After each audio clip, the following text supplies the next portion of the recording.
Hello viewers, আসসালামু আলাইকুম। Welcome back to my channel. আমি তন্নি আক্তার বলছি গাজীপুরের কাপাসিয়া থেকে। আমার প্রাণপ্রিয় আপুরা ভাইয়েরা যে যেখানে আছেন আশা করছি সুস্থ আছেন, ভালো আছেন। আলহামদুলিল্লাহ আমি আমার পরিবার নিয়ে অনেক ভালো আছি। তো প্রতিদিনের মতো আজও একটি নতুন ভিডিও নিয়ে আপনাদের মাঝে হাজির হয়েছি।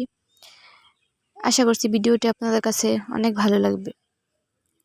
এখানে সকালে ঘুম থেকে উঠে সেরকম কোনো কাজ করিনি। সকালে ভাত ছিল, ভেবেছিলাম গরম করে খেয়ে নেব। তারপর হঠাৎ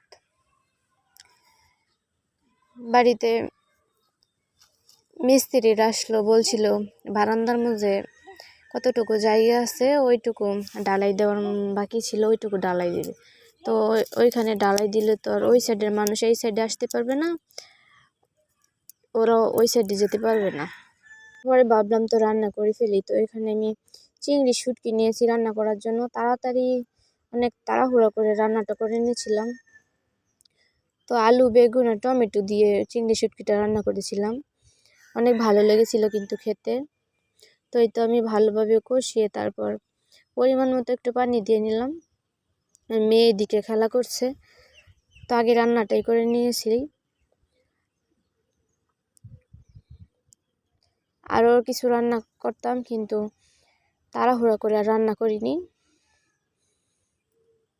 এই তো আমার শুটকির তরকারিটা রান্না করা হয়ে গেছে। তো আমি শুটকির তরকারিটা রান্না করে তারপর অনেকগুলো কাপড় ছিল, ওইগুলো ধুয়ে একবারে গোসল করে নিয়েছিলাম। আর মেয়েকেও গোসল করে ঘুম পাড়িয়ে দিয়েছি।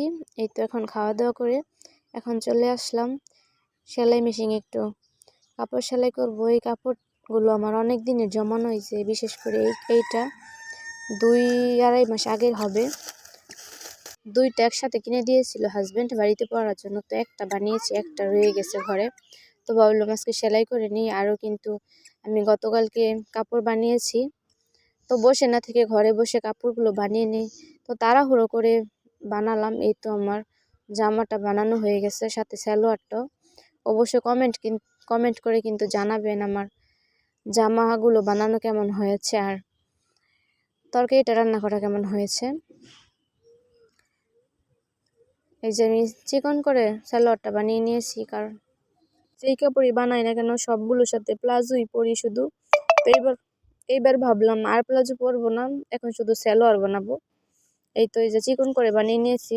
এইটা বানিয়েছি একটা গোল জামার সাথে, জামাটা কিনে নিয়েছিলাম। তো এটার সাথে একটা কালো সালোয়ার বানিয়ে নিলাম। আর এই যে এইটা বানিয়েছি, এটার সাথে একটা জামা বানিয়েছি নায়রা, ওইটা কালকে বানিয়ে নিয়েছি। তো অবশ্যই কিন্তু কমেন্ট করে জানাবেন আমার রান্না আর কাপড়গুলো বানানো কেমন হয়েছে। তো এই যে এখানে দেখেন মেয়ের কি কাণ্ড, মেয়ে কবুতরগুলো দৌড়াচ্ছে। তো প্রতিদিনের মতো আজও সেই পুরনো কথাটি বলবো। আমার ভিডিওটি দেখার আগে অবশ্যই একটি লাইক দিয়ে দেখা শুরু করবে।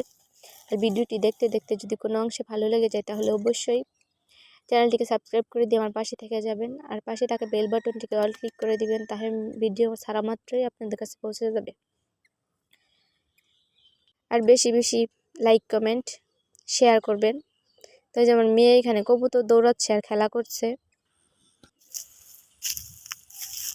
এই টমেটো চারাগুলো আমি নিজের হাতে লাগাইছিলাম, কত বড় বড় হয়েছে।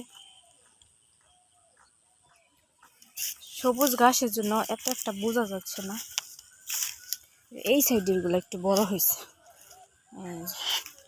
মানে ফুলও আসছে কোনোটার মধ্যে।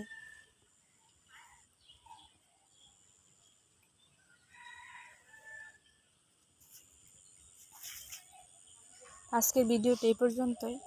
সবাই ভালো থাকবেন, সুস্থ থাকবেন। দেখা হবে। আল্লাহ হাফেজ।